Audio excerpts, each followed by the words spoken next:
ിലുണ്ട്. Engineering, agricultural, medical കോഴ്സുകളിലേക്കുള്ള പ്രവേശനം കീം പരീക്ഷ മുഖാന്തരം അത് ഏറ്റവും വേഗതയിൽ ഓൺലൈനാണ് ഇത്തവണ നടക്കുന്നത്. അതുപോലെ പഞ്ചവത്സര LLB ബിരുദവും വിദ്യാർത്ഥികൾക്ക് തിരഞ്ഞെടുക്കാൻ സാധ്യതയുണ്ട്. പക്ഷേ ഏറ്റവും അധികം വിദ്യാർത്ഥികൾ ജോയിൻ ചെയ്യുന്നത് നമ്മുടെ സർവകലാശാലകളിലും കലാലയങ്ങളിലും നടത്തുന്ന ബിരുദ പഠന കോഴ്സുകളിലേക്കാണ്.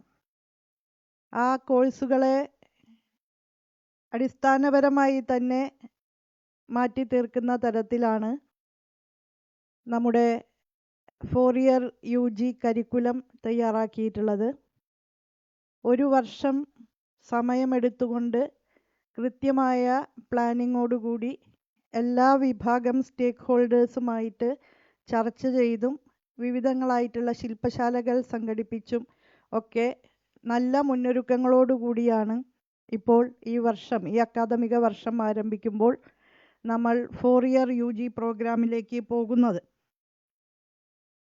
ജ്ഞാനാന്വേഷണത്തോടൊപ്പം തന്നെ കാര്യങ്ങൾ കൈകാര്യം ചെയ്യാനുള്ള ശേഷി, നൈപുണി കൂടി വിദ്യാർത്ഥികൾക്ക് പകർന്നു കൊടുക്കുന്ന വിധത്തിൽ എക്സ്പീരിയൻഷ്യൽ ലേണിങ്ങിന് പ്രാധാന്യം കൊടുത്തുകൊണ്ടുള്ള ഒരു സമീപനമാണ് സ്വീകരിച്ചിട്ടുള്ളത്. അതുപോലെ വളരെ സ്വതന്ത്രവും സ്വച്ഛന്തവുമായിട്ടുള്ള വിദ്യാലയ അന്തരീക്ഷം കലാലയങ്ങളിൽ വിദ്യാർത്ഥികൾക്ക് ഉറപ്പുകൊടുക്കുക എന്നുള്ളതും ഈ കരിക്കുലം ഡിസൈനിങ്ങിൻ്റെ ഭാഗമായിട്ട് സ്വീകരിച്ച ഒരു സമീപന ശൈലിയാണ്. അപ്പോൾ പഠിക്കുന്ന കലാലയത്തിന് പുറത്ത് മറ്റ് കലാലയങ്ങളിൽ നിന്നും മറ്റ് സർവകലാശാലകളിൽ നിന്നുമൊക്കെ ക്രെഡിറ്റ് ആർജിക്കാനുള്ള സാഹചര്യം പോലും ഇതിൻ്റെ ഭാഗമായിട്ട് വിദ്യാർത്ഥികൾക്കുണ്ട്. വിദ്യാർത്ഥികൾക്ക് അവരുടെ അഭിരുചിക്ക് അനുസൃതമായ കോഴ്സുകൾ തിരഞ്ഞെടുക്കാനുള്ള വിപുലമായിട്ടുള്ള അവസരങ്ങൾ അവർക്ക് ലഭിക്കുന്നുണ്ട്. തൊഴിലും വിദ്യാഭ്യാസവും തമ്മിൽ നിലനിൽക്കുന്ന സ്കിൽ ഗ്യാപ്പ് നികത്താൻ സഹായകരമായ വിധത്തിലുള്ള സ്കിൽ എൻഹാൻസ്മെൻറ്റ് പ്രവർത്തനങ്ങളും ക്യാമ്പസുകൾ കേന്ദ്രീകരിച്ച് നടക്കുകയാണ്. അത് തൊഴിലിലേക്ക് ആത്മവിശ്വാസത്തോടെ കടന്നു ചെല്ലാനുള്ള ഒരു സാഹചര്യം കൂടി കുട്ടികൾക്ക് നൽകുന്നുണ്ട്. ഇതൊക്കെയാണ് ഇപ്പോൾ ഏറ്റവും പ്രധാനപ്പെട്ട രീതിയിൽ ഈ 4 ഇയർ UG പ്രോഗ്രാമിൻ്റെ ഭാഗമായിട്ട് നാം സ്വീകരിക്കുന്നത്. അതിൽ 133 ക്രെഡിറ്റ് ആർജിച്ചാൽ 3 വർഷം കൊണ്ട് ബിരുദ പഠനം പൂർത്തീകരിക്കാൻ സാധിക്കും. ഡിഗ്രി സർട്ടിഫിക്കറ്റ് ലഭിക്കും. വീണ്ടും ഒരു വർഷം കൂടി തുടർന്ന് ഗവേഷണാത്മകമായിട്ടുള്ള പഠനങ്ങളിലേക്കും ഇൻറ്റേൺഷിപ്പുകളിലേക്കും കൂടുതൽ പ്രായോഗികമായ ഊന്നൽ നൽകുന്ന തരത്തിലുള്ള പഠന പ്രവർത്തനങ്ങൾക്ക് പഠിതാവിനെ കേന്ദ്രീകരിച്ച് നിൽക്കുന്ന പ്രവർത്തനങ്ങളിലേക്ക് പോകുന്നതോടുകൂടി ഓണേഴ്സ് ബിരുദം 4-ാം വർഷം പൂർത്തീകരിക്കുന്ന വിദ്യാർത്ഥികൾക്ക് ഓണേഴ്സ് ബിരുദം കരസ്ഥമാക്കാൻ കഴിയും. അവിടെ നിന്ന് ഉന്നത വിദ്യാഭ്യാസത്തിലേക്ക് പോകാൻ കുറച്ചുകൂടി എളുപ്പമുള്ള സാഹചര്യം കൂടി നിലവിലുണ്ട്. ആ നിലയിൽ നമ്മുടെ വിദ്യാർത്ഥികൾക്ക് ഓവർസീസ് കമ്പാറ്റബിലിറ്റി അടക്കം ഉറപ്പ് കൊടുക്കാവുന്ന രീതിയിലാണ് ഇപ്പോൾ ഈ 4 ഇയർ ബിരുദ പ്രോഗ്രാമുകൾ ഡിസൈൻ ചെയ്തിട്ടുള്ളത്. നിലവിലെ ഈ 3 വർഷ കോഴ്സിനോട് ഒരു വർഷം കൂട്ടിച്ചേർക്കുക എന്നുള്ളതല്ല സമീപനം. സമഗ്രവും സമൂലവുമായിട്ടുള്ള ഒരു മാറ്റമാണ് ഇതിൻ്റെ ഭാഗമായിട്ട് ഉണ്ടാകുന്നത്. അപ്പോൾ ഉന്നത വിദ്യാഭ്യാസ രംഗത്ത് സ്വന്തം അഭിരുചിക്കൊത്ത ഒരു പാത തിരഞ്ഞെടുക്കാൻ വിദ്യാർത്ഥികൾക്ക് കഴിയണം. ഒന്നിലേറെ വിഷയങ്ങളിൽ താല്പര്യമുള്ള വിദ്യാർത്ഥികൾക്ക് അതിനനുസൃതമായിട്ടുള്ള എക്സ്പോഷർ ലഭിക്കണം എന്നുള്ള കാഴ്ചപ്പാടൊക്കെ ഇതിൻ്റെ കേന്ദ്രത്തിൽ ഉൾച്ചേർന്നിട്ടുള്ളതാണ്. അതിൻ്റെ ഉദാഹരണമായിട്ട് ഇപ്പോൾ കെമിസ്ട്രി പഠിക്കുന്ന കുട്ടികൾക്ക് ഫിസിക്സും കണക്കും നിർബന്ധമായി പഠിക്കുക എന്നൊക്കെയുള്ള സമീപനമായിരുന്നു നേരത്തെ ഉണ്ടായിരുന്നതെങ്കിൽ പുതിയ സംവിധാനത്തിൽ കെമിസ്ട്രിയോടൊപ്പം ഫിസിക്സും ഇലക്ട്രോണിക്സും അതല്ലെങ്കിൽ സാഹിത്യവും സംഗീതവും ഒക്കെ അവർക്ക് പഠിക്കാൻ സാധിക്കും എന്നുള്ളതാണ് ഇതിൻ്റെ പ്രത്യേകത. മിടുക്കരായ വിദ്യാർത്ഥികൾക്ക് 2.5 വർഷം കൊണ്ട് തന്നെ ബിരുദം പൂർത്തീകരിക്കാനുള്ള അവസരവും നൽകുന്നുണ്ട്. N-1 സംവിധാനം എന്നാണ് നമ്മൾ അതിന് പേര് നൽകിയിട്ടുള്ളത്. അതായത് പഠനത്തിനിടയ്ക്ക് തന്നെ തൽപരരായ വിദ്യാർത്ഥികൾക്ക് ഈ ആവശ്യത്തിനുള്ള ക്രെഡിറ്റുകൾ ആർജിച്ചു കഴിഞ്ഞാൽ ബുദ്ധിപരമായിട്ടൊക്കെ കുറച്ച് മികവുള്ള കുട്ടികൾക്ക് അത് ചെയ്യാൻ കഴിയും. അവർക്ക് 2.5 വർഷം കൊണ്ട് തന്നെ ബിരുദ പഠനം പൂർത്തീകരിക്കാൻ സാധിക്കും. അന്തർ സർവകലാശാല മാറ്റത്തിനും ഈ പുതിയ രീതി അനുസരിച്ച് കൂടുതൽ സാധ്യതകളുണ്ട്. കുട്ടികൾക്ക് തിരഞ്ഞെടുത്ത വിദ്യാലയത്തിൽ നിന്ന് മാറിപ്പോകുന്നതിനുള്ള സമീപന രീതിയിലും വലിയ ഉദാരമായിട്ടുള്ള നിലപാടാണ് സ്വീകരിക്കപ്പെടുന്നത്. ഓൺലൈൻ കോഴ്സുകളും കുട്ടികൾക്ക് സ്വീകരിക്കാൻ സാധിക്കും. അതിൽ നിന്ന് ആർജിക്കുന്ന ക്രെഡിറ്റുകളും ഈ ബിരുദ പഠനത്തിന്, ഓണേഴ്സ് ബിരുദത്തിനുമൊക്കെ പ്രയോജനപ്പെടുത്താൻ സാധിക്കും. ഇന്റേൺഷിപ്പ് ഉൾപ്പെടെ ബിരുദം അല്ലെങ്കിൽ ഓണേഴ്സ് ബിരുദം നേടാനുള്ള ക്രെഡിറ്റിലേക്ക് മുതൽക്കൂട്ടായിട്ട് എടുക്കാൻ സാധിക്കും. അപ്പോൾ സ്കിൽ എൻഹാൻസ്മെൻറ്റ് ഏജൻസികളെ എംപാനൽ ചെയ്യാനാണ് തീരുമാനിച്ചിട്ടുള്ളത്. അതോടൊപ്പം എല്ലാ കലാലയങ്ങളിലും നൈപുണ്യ വികസന കേന്ദ്രങ്ങൾ, centres for skill development courses and career planning, അത് ഡെവലപ്പ് ചെയ്യാനും തീരുമാനിച്ചിട്ടുണ്ട്. പിന്നെ ഈ മാറ്റത്തിന് അനുസൃതമായ രീതിയിൽ ചില കാര്യങ്ങൾ നമ്മൾ തയ്യാറാക്കിയിട്ടുണ്ട്. അതിൽ ഒന്നാമത്തത് ഏകീകൃത അക്കാദമിക് കലണ്ടറാണ്. നമ്മുടെ എല്ലാ സർവകലാശാലകളിലെയും രജിസ്ട്രാർമാർ ചേർന്ന ഒരു കമ്മിറ്റിയെയാണ് അതിനായിട്ട് നിയോഗിച്ചിരുന്നത്. വളരെ ശ്ലാഘനീയമായ രീതിയിൽ സമയബന്ധിതമായിട്ട് അവരത് തയ്യാറാക്കി തന്നു എന്നുള്ളതാണ്. അതനുസരിച്ച് ഒരു ടൈം ടേബിൾ ഉണ്ട്. അക്കാഡമിക് കലണ്ടർ എന്നുള്ള രീതിയിൽ ഒരു വർഷത്തെ പാഠ്യേതര പ്രവർത്തനങ്ങൾക്ക് ഏതാണ്ട് ഒരു ഏകോപിത സ്വഭാവം വരാവുന്ന രീതിയിലാണ് ഈ യൂണിഫോം അക്കാഡമിക് കലണ്ടർ തീരുമാനിച്ചിട്ടുള്ളത്. അതനുസരിച്ച് നമ്മുടെ അഡ്മിഷൻ നോട്ടിഫിക്കേഷൻ യുജിക്കുള്ളത് +2 റിസൾട്ട് കഴിഞ്ഞ് ഒരാഴ്ചക്കകം എന്നാണ് ടെൻറ്ററ്റീവ്ലി നമ്മൾ നേരത്തെ നിശ്ചയിച്ചിട്ടുണ്ടായിരുന്നത്. ഇപ്പോൾ +2 റിസൾട്ട് വന്നു. അപ്പോൾ 20-ാം തീയതിക്കുള്ളിൽ അഡ്മിഷൻ നോട്ടിഫിക്കേഷൻ വരും. Closing date of receipt of applications June 7 ആണ്. അപേക്ഷകൾ സ്വീകരിക്കുന്ന അവസാന തീയതി ജൂൺ 7-ാം തീയതിയാണ്. ട്രയൽ റാങ്ക് ലിസ്റ്റും ഫൈനൽ റാങ്ക് ലിസ്റ്റും on or before June 15. First allotment of admission before June 22. Second allotment on or before June 29. Commencement of classes July 1st. Third allotment of admission on or before July 5th. Option for registration for those students who have not applied before. മുമ്പ് അപേക്ഷിക്കാൻ പറ്റാവുന്ന വിദ്യാർത്ഥികൾക്ക് register ചെയ്യാൻ July 8-ാം തീയതി മുതൽ 15-ാം തീയതി വരെ. Fourth allotment of admission on or before July 22nd. After fourth allotment, college level allotment. Closing of admission on or before August 24th. August 24-ാം തീയതി അഡ്മിഷൻ ക്ലോസ് ചെയ്യും. കോളേജ് യൂണിയൻ എലക്ഷൻ സെപ്റ്റംബർ 30-ാം തീയതിക്ക് മുൻപ് എല്ലാ സർവകലാശാലകളിലും നടക്കും. Exam registration on or before September 30th. First semester examination time table October 15-ാം തീയതി. എല്ലാം ഡീറ്റെയിൽസിലേക്കും ഞാൻ പോകുന്നില്ല. ആർട്സ് ഫെസ്റ്റിവലിനും inter university youth and sports ഫെസ്റ്റിവലിനും ഉൾപ്പെടെ സമയം നിശ്ചയിച്ചുകൊണ്ടുള്ള ഒരു ഏകീകൃത അക്കാഡമിക് കലണ്ടറാണ് തയ്യാറാക്കി നൽകിയിട്ടുള്ളത്. സർവകലാശാലകളെല്ലാം പങ്കെടുത്തുകൊണ്ടുള്ള ഒരു കമ്മിറ്റിയാണ് തയ്യാറാക്കി നൽകിയിട്ടുള്ളത്. അതനുസരിച്ച് പോകാൻ കഴിയണം എന്നുള്ളതാണ് നാം കാണുന്ന കാര്യം. അതുപോലെ വിദ്യാർത്ഥികൾക്കും അധ്യാപകർക്കുമായിട്ടുള്ള സേവനാവകാശ പത്രിക പ്രസിദ്ധീകരിക്കുമെന്ന് മുൻപ് പ്രഖ്യാപിച്ചിട്ടുള്ളതാണ്. ഉടനെ തന്നെ വിദ്യാർത്ഥികളുടെ സേവനാവകാശ പത്രിക നമുക്ക് പ്രഖ്യാപിക്കാനാകും. ഹെൽപ്പ് ഡെസ്കുകൾ, ഈ അഡ്മിഷനുമായി ബന്ധപ്പെട്ട ഹെൽപ്പ് ഡെസ്കുകൾ എല്ലാ കലാലയങ്ങളിലും സർവകലാശാലകളിലും സജ്ജമാക്കും. അതോടൊപ്പം തന്നെ +2 കഴിഞ്ഞ വിദ്യാർത്ഥികൾക്ക് പുതിയ ബിരുദ കോഴ്സിനെ സംബന്ധിച്ചുള്ള ഓറിയൻറ്റേഷൻ കോഴ്സുകളും നടത്താനായിട്ട് തീരുമാനിച്ചിട്ടുണ്ട്. അതിൽ ആദ്യത്തേത് 14-ാം തീയതിയാണ് നടത്തുന്നത്, സംസ്ഥാന അടിസ്ഥാനത്തിൽ ആരംഭിക്കുന്നത്. ഈ ഒരു വർഷക്കാലത്തിനിടയ്ക്ക് പല തലങ്ങളിലായി അധ്യാപകർക്കുള്ള പരിശീലന പ്രക്രിയ നല്ലതുപോലെ മുന്നേറിയിട്ടുണ്ട്. ഹയർ എഡ്യൂക്കേഷൻ കൗൺസിലിൻ്റെയും സർവകലാശാലകളുടെയും അധ്യാപക സംഘടനകളുടെയും എല്ലാം നേതൃത്വത്തിൽ അധ്യാപക പരിശീലനങ്ങൾ നടന്നിട്ടുണ്ട്. ഇനിയും ഈ കോളേജ് ഓപ്പൺ ചെയ്യുന്നതിന് മുൻപ് എല്ലാ അധ്യാപകരിലേക്കും ഈ ദിശാമാറ്റത്തെക്കുറിച്ചുള്ള വ്യക്തമായ ധാരണ ഉണ്ടാക്കാൻ കഴിയുന്ന വിധത്തിൽ സ്ഥാപനതല ക്ലാസുകൾ ഉൾപ്പെടെ പ്ലാൻ ചെയ്തിട്ടുണ്ട്.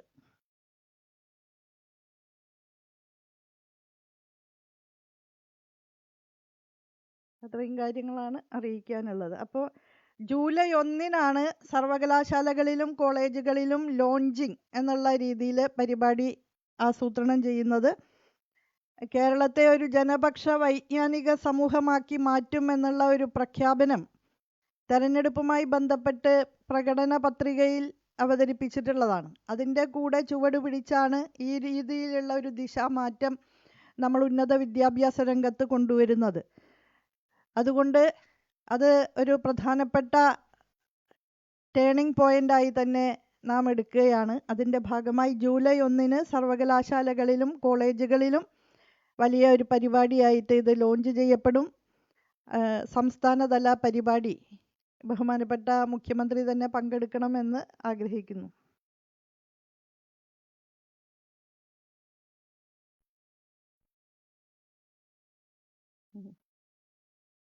177.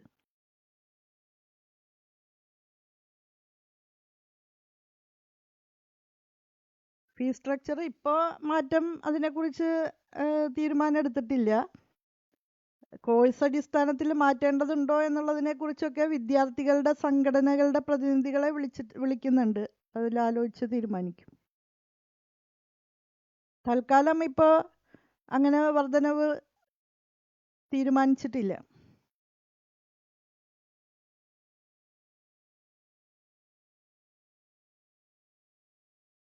അല്ല, ഡിഗ്രി 3 വർഷത്തെ.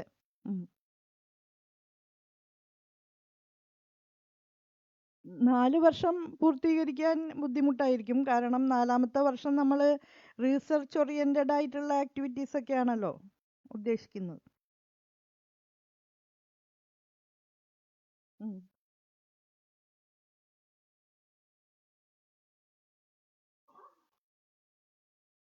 നമ്മൾ ആലോചിച്ചിട്ടുണ്ട്. ഓൾറെഡി അതിനുള്ള നടപടി സ്വീകരിച്ചിട്ടുണ്ട്.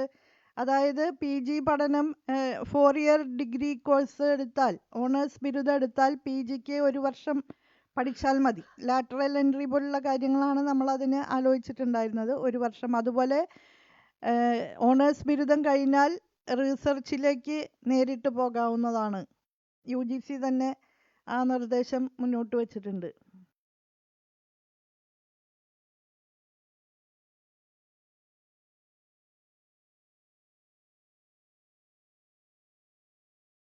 മൂന്ന് വർഷം കഴിഞ്ഞേ നമ്മൾ എക്സിറ്റ് കൊടുക്കുന്നുള്ളൂ.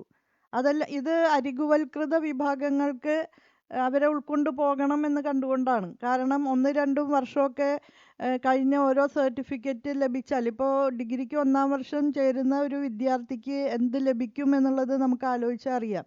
അപ്പോൾ അവർ വെറും ഒരു സർട്ടിഫിക്കറ്റുമായിട്ട് പുറത്തു പോയാൽ അവർ ഒന്നിനും കൊള്ളാത്ത ആളുകളായിട്ട് അവശേഷിക്കുക ചെയ്യുക.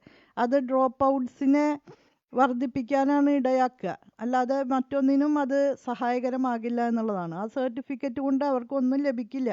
അതുകൊണ്ട് നേരത്തെ തീരുമാനമെടുത്തിട്ടുള്ളതാണ്. പല പത്രസമ്മേളനങ്ങളിലും ഞാനത് വിശദീകരിച്ചിട്ടുള്ളതാണ്. 1-2 വർഷങ്ങളിൽ എക്സിറ്റ് കൊടുക്കുന്നത് കൊണ്ട് തൊഴിൽ കമ്പോളത്തിലോ അല്ലെങ്കിൽ ജീവിതത്തിലോ ആ വിദ്യാർത്ഥിക്ക് യാതൊരു പ്രയോജനവും ഇല്ലാത്തൊരു സ്ഥിതിയാണ് ഉണ്ടാവുക. 1-ാം വർഷം കൊണ്ട് ഒന്നും ലഭിക്കില്ല. അപ്പോൾ അതുകൊണ്ട് അത് നമ്മുടെ വിദ്യാർത്ഥികൾക്ക് അനുയോജ്യമായ ഒന്നല്ല എന്ന് കണ്ടുകൊണ്ട് തന്നെ അത് ആവശ്യമില്ല എന്ന് തീരുമാനിച്ചിരിക്കുകയാണ്. 1-2 വർഷങ്ങളിൽ എക്സിറ്റ് ഇല്ല.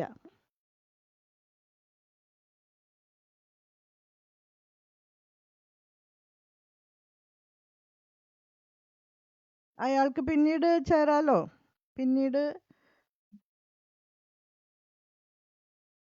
കയ്യും വീശുന്ന കാര്യമൊന്നുമില്ല. എന്തെങ്കിലും ഒരു കോഴ്സിന് ചേർന്നാൽ അതിൻ്റെ എന്തെങ്കിലും കേവലമായ ലക്ഷ്യം അറ്റൈൻ ചെയ്യണമല്ലോ. വെറുതെ കുറേ പേരെ ഡ്രോപ്പ് ഔട്ട്സാക്കി മാറ്റാൻ വേണ്ടി ബോധപൂർവം ഉൾച്ചേർത്തിട്ടുള്ള ഒരു കാര്യമായിട്ട് തന്നെ നമുക്കതിനെ കാണാൻ സാധിക്കുള്ളൂ. 10-26 വർഷം ക്യാമ്പസിൽ നിന്ന ഒരാളാണെന്നുള്ള നിലയ്ക്ക് എനിക്ക് നന്നായി അറിയാം. 1 വർഷം കൊണ്ട് ഒരു വിദ്യാർത്ഥി ക്യാമ്പസിൽ വന്ന് എത്രത്തോളം അറ്റൈൻ ചെയ്യാൻ പറ്റും എന്നുള്ളത്.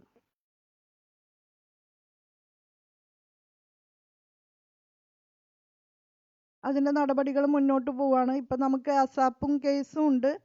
അസാപ്പിന് NCVETയുടെ അംഗീകാരമുള്ളതാണ് ഇവാലുവേഷനും. അതുപോലെ തന്നെ അതിൻ്റെ ഒരു റെക്കഗ്നൈസ്ഡ് ഏജൻസിയാണ് അസാപ്പ്. അപ്പോൾ ഇപ്പം തന്നെ അസാപ്പിൽ കുറേ ഏജൻസീസ് ഉണ്ട് സ്കിൽ എൻഹാൻസ്മെൻറ്റിൻ്റെ അവരുടെ പങ്കാളികളായിട്ട്, ഓപ്പറേറ്റിംഗ് പാർട്ട്ണർമാരൊക്കെ ആയിട്ട്. അതുകൂടാതെ ഹയർ എഡ്യൂക്കേഷൻ കൗൺസിലിനെ ചുമതലപ്പെടുത്തിയൊക്കെയാണ് പാനൽ ഉണ്ടാക്കാനായിട്ട്.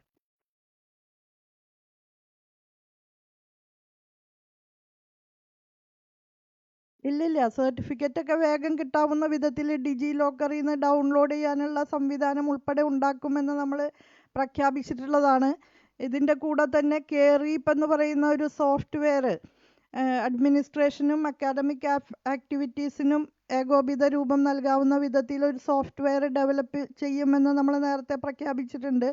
അത് ബജറ്റിലും പറഞ്ഞിട്ടുള്ള കാര്യമാണ്. അതും ഉടനെ തയ്യാറാവും. ഇപ്പോൾ നമുക്ക് ഈ മോഡൽ കോഡ് നിൽക്കുന്നത് കൊണ്ട്, തെരഞ്ഞെടുപ്പ് പെരുമാറ്റച്ചട്ടം നിൽക്കുന്നത് കൊണ്ടാണ് അതിന് ഇപ്പോൾ നമുക്ക് അംഗീകരിക്കാൻ ബുദ്ധിമുട്ടുണ്ടല്ലോ. അത് കഴിഞ്ഞ ഉടനെ തന്നെ നമ്മൾ അതിൻ്റെ നടപടികളിലേക്ക് കടക്കും. ഇപ്പം തന്നെ അതിൻ്റെ മുന്നൊരുക്കങ്ങളെല്ലാം കഴിഞ്ഞിട്ടുണ്ട്. ഈ MCC നിൽക്കുന്നത് കൊണ്ട് അത് നമുക്ക് സാങ്കേതികമായിട്ട് ഇപ്പോൾ പറ്റണില്ല എന്നുള്ളൂ. അത് കഴിഞ്ഞ് ജൂൺ 4-ാം തീയതി അത് തീരുന്നതോടെ നമുക്കതിൻ്റെ നടപടികളിലേക്ക് കടക്കാനാവും.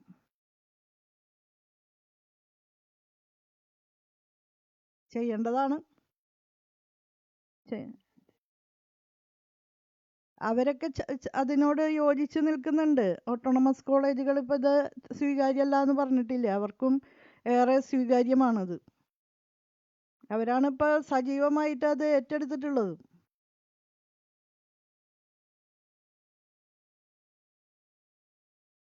പശ്ചാത്തല വികസനത്തിന് ഇനി നമുക്ക് സമയമുണ്ടല്ലോ.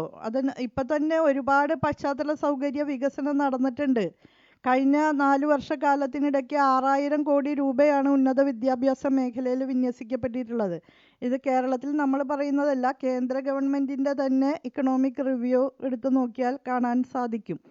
അപ്പോൾ വലിയ രീതിയിൽ ഒരു 3-4 വർഷത്തിനുള്ളിൽ ഭൗതിക സാഹചര്യങ്ങളുടെ കാര്യത്തിൽ നമ്മൾ ബഹുദൂരം മുന്നോട്ട് പോയിട്ടുണ്ട്. പൂർണ്ണമായി എന്നുള്ളതല്ല പറയുന്നത്, പക്ഷേ മുൻകാലങ്ങളെ അപേക്ഷിച്ച് മികച്ച പരീക്ഷണശാലകളും മികച്ച ലൈബ്രറികളും ഒക്കെ ഇതിനകം ഉണ്ടായിട്ടുണ്ട്. പല കോളേജുകളിലും വളരെ ഉന്നത നിലവാരത്തിലുള്ള സംവിധാനങ്ങൾ നമുക്കുണ്ട്. ഇപ്പോൾ NIRF റാങ്കിങ്ങിൽ തന്നെ ആദ്യ 42 റാങ്കിൽ 21, ആദ്യത്തെ 100 റാങ്കിൽ 42 എണ്ണം നമുക്കാണ്. അപ്പോൾ അത് സൂചിപ്പിക്കുന്നത് 21% ഏറ്റവും മികച്ച ആദ്യത്തെ 200 എണ്ണത്തിൽ 42 കലാലയങ്ങൾ കേരളത്തിൽ നിന്നുള്ളതാണ്. അതിൻ്റെ അർത്ഥം 21% ഏറ്റവും മികച്ച കലാലയങ്ങൾ കേരളത്തിൽ നിന്നുള്ളതാണ് എന്നുള്ളതാണ്.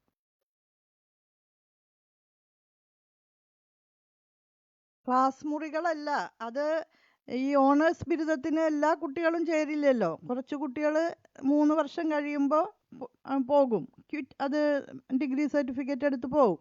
പിന്നെ അവശേഷിക്കുന്ന കുട്ടികൾ പരീക്ഷണങ്ങൾ നടത്തുന്ന ഗവേഷണാത്മകമായ പ്രവർത്തനങ്ങളിലേക്കും ഇൻറ്റേൺഷിപ്പുകളിലേക്കും പ്രായോഗിക പ്രവർത്തനങ്ങളിലേക്കൊക്കെയാണ് കൂടുതലായിട്ട് പോവുക. അതിന് കഴിയുന്ന അടിസ്ഥാന സൗകര്യങ്ങളാണ് ക്യാമ്പസുകളിൽ ഉണ്ടാക്കേണ്ടത്. അതൊരു പ്രയാസമുള്ള കാര്യമല്ല. ഞാൻ പറയുന്നത് ഇനിയും 3 വർഷം ഉണ്ട് നമുക്ക് 4-ാം വർഷം വരുമ്പോഴേക്കും. പിന്നെ 4-ാം വർഷം എല്ലാ വിദ്യാർത്ഥികളും ക്യാമ്പസ് കേന്ദ്രീകരിച്ച് നിൽക്കണമെന്ന് ഇതിൽ പറയുന്നില്ല. കൂടുതൽ സ്വാതന്ത്ര്യം കുട്ടികൾക്ക് കൊടുക്കുകയാണ്. പിന്നെ പ്രധാനപ്പെട്ട ഒരു കാര്യം ഇതോടൊപ്പം തന്നെ ചേർത്ത് പറയേണ്ടതാണ്, എല്ലാ ക്യാമ്പസുകളിലും ടെക്നോ ബിസിനസ് ഇൻക്യുബേറ്റേഴ്സും ഇൻഡസ്ട്രിയൽ പാർക്കുകളും ഒക്കെ ആരംഭിച്ചുകൊണ്ടിരിക്കുകയാണല്ലോ. ക്യാമ്പസ് ഇൻഡസ്ട്രിയൽ പാർക്കുകൾ നിലവിൽ വന്നു. സോഹോ എന്ന് പറയുന്ന അന്തർദേശീയ പ്രശസ്തിയുള്ള IT സ്ഥാപനം കൊട്ടാരക്കരയിലെ IHRD ക്യാമ്പസിൽ അവരുടെ IT പാർക്ക് ആരംഭിച്ചിരിക്കുകയാണ്. അപ്പോൾ അത്തരം സംവിധാനങ്ങളിൽ കുട്ടികൾക്ക് ഇൻറ്റേൺഷിപ്പ് എടുക്കാം. പുറത്തുള്ള റെപ്യൂട്ടഡ് ആയിട്ടുള്ള സ്ഥാപനങ്ങളിലേക്കും കുട്ടികൾക്ക് ഇന്റേൺഷിപ്പ് എടുക്കാം. ഈ സ്കിൽ എൻഹാൻസ്മെൻറ്റിൻ്റെ ഏജൻസീസിനെ എംപാനൽ ചെയ്യുന്നത് പോലെ ഇന്റേൺഷിപ്പ് എടുക്കാവുന്ന സ്ഥാപനങ്ങളെയും എംപാനൽ ചെയ്യാനാണ് തീരുമാനം. അതിന് തയ്യാറായി ധാരാളം സ്ഥാപനങ്ങൾ ഇപ്പോൾ മുന്നോട്ട് വരുന്നുണ്ട് എന്നുള്ളതാണ്. IBM ഉൾപ്പെടെ ഇപ്പോൾ കൊച്ചിയിലുണ്ട് നമുക്ക്.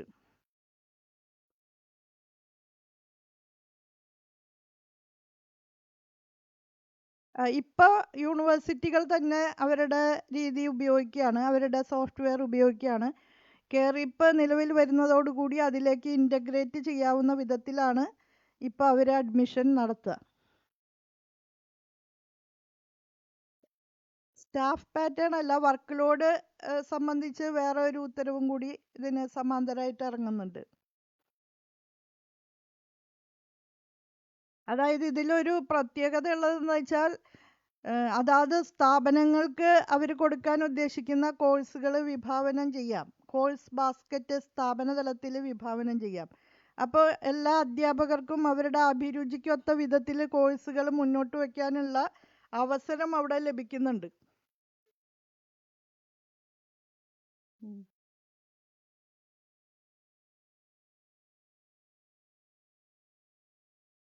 റൂസ ഫണ്ട് നമുക്ക് ലഭിച്ചു. നമ്മളതിൽ 95% സ്പെൻഡ് ചെയ്തു. ഇപ്പോൾ PM ഉഷയിലേക്ക് അപേക്ഷകൾ കൊടുത്തിരിക്കുന്നു. അത് പരിശോധിച്ചുകൊണ്ടിരിക്കുകയാണ്, സ്ക്രൂട്ടിനൈസ് ചെയ്തുകൊണ്ടിരിക്കുകയാണ്. റൂസയുടെ നമ്മുടെ പ്രകടനം വളരെ നല്ലതായിരുന്നു.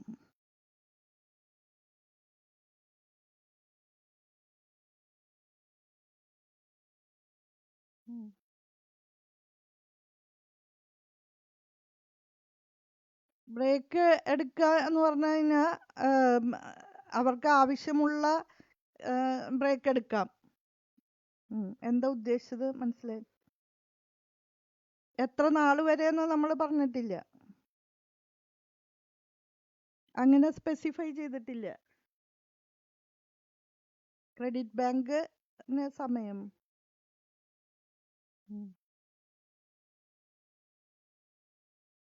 പീരിയഡ് ഇപ്പം തൽക്കാലം സ്പെസിഫൈ ചെയ്തിട്ടില്ല എന്നാണ് എൻ്റെ ഓർമ്മ.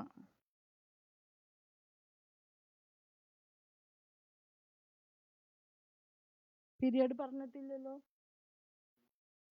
ക്രെഡിറ്റ് ബാങ്ക് 7 വർഷത്തേക്ക്.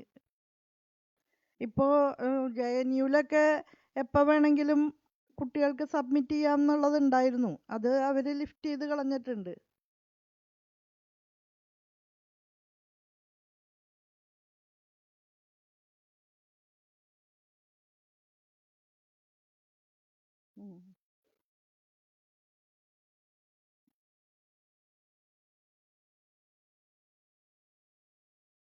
കർണാടകത്തിൽ യാതൊരുവിധ ഹോംവർക്കും നടത്താതെ എടുത്തു പിടിച്ച മാതിരി NEPക്ക് രാജാവിനേക്കാൾ വലിയ രാജ്യഭക്തി എന്നുള്ള നിലയ്ക്ക് അവരത് നടപ്പാക്കാനായിട്ട് എടുത്തു ചാടുകയാണ് ഉണ്ടായത്. നമ്മളെ സംബന്ധിച്ച് ഈ ഗവൺമെൻറ് വന്ന ഉടനെ തന്നെ കമ്മീഷനുകളൊക്കെ നിയോഗിച്ച് കമ്മീഷനുകളിൽ നിന്നൊക്കെ ആവശ്യത്തിനുള്ള കാര്യങ്ങൾ റെക്കമെൻഡേഷൻസ് എല്ലാം ഉൾക്കൊള്ളിച്ച് നല്ല ഫൗണ്ടേഷൻ ഉണ്ടാക്കി കേരളത്തിൻ്റെ സാഹചര്യങ്ങൾക്ക് അനുസൃതമായിട്ടുള്ള മാറ്റങ്ങൾ വരുത്തിയൊക്കെയാണ് ഇപ്പോൾ മുന്നോട്ട് പോകുന്നത്. അതുകൊണ്ട് നമുക്ക് ആ രീതിയിൽ പെട്ടെന്ന് പിൻവലിക്കേണ്ട ആവശ്യം വരില്ല. നിങ്ങൾ കഴിഞ്ഞ വർഷം എന്നോട് ചോദിച്ചത് കർണാടകയിലൊക്കെ ആരംഭിച്ചല്ലോ, ഇത് വേഗതയിൽ നടപ്പാക്കേണ്ട. ആകെ കർണാടക മാത്രമാണ് അങ്ങനെ നടപ്പാക്കാൻ സാധിക്കില്ല. നമ്മൾ അടിസ്ഥാനപരമായിട്ടുള്ള സമൂലമായ ഒരു മാറ്റത്തിലേക്ക് പോകുമ്പോൾ അതിനാവശ്യമായിട്ടുള്ള എല്ലാ മുന്നൊരുക്കങ്ങളോടും കൂടി വേണം പോവാനായിട്ട്. ഇപ്പോഴും നമ്മൾ വലിയ ഒരു എന്താ പറയുക, കാര്യമായ വിധത്തിലുള്ള അടിസ്ഥാനപരമായ വിധത്തിലുള്ള മാറ്റമാണ്. അപ്പോൾ പ്രായോഗിക പ്രശ്നങ്ങൾ ഉയർന്നു വരാം.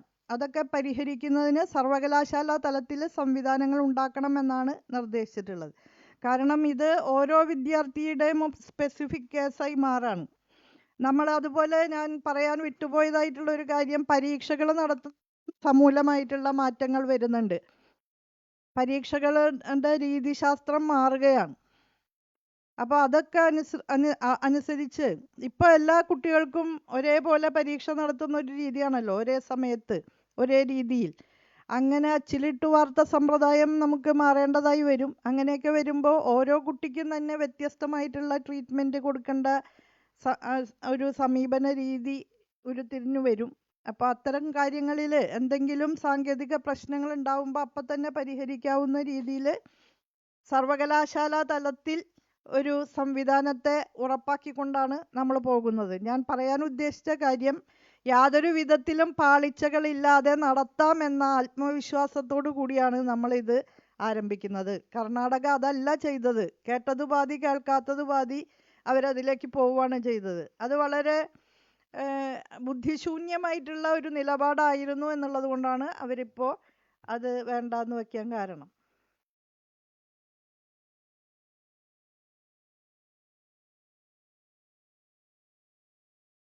അത് പടിപടിയായിട്ട് നമുക്ക് മാറ്റം വരുത്താം. ഒറ്റയടിക്ക് വേണ്ട എന്നുള്ള ഒരു തീരുമാനം 70-30 എന്നുള്ള രീതിയിലാണ് നമ്മളിപ്പോൾ അംഗീകരിച്ചിട്ടുള്ളത്.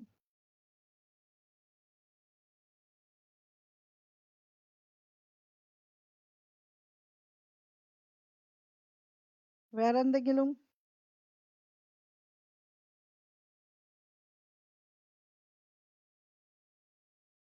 ശരി, അപ്പോൾ നന്നായി.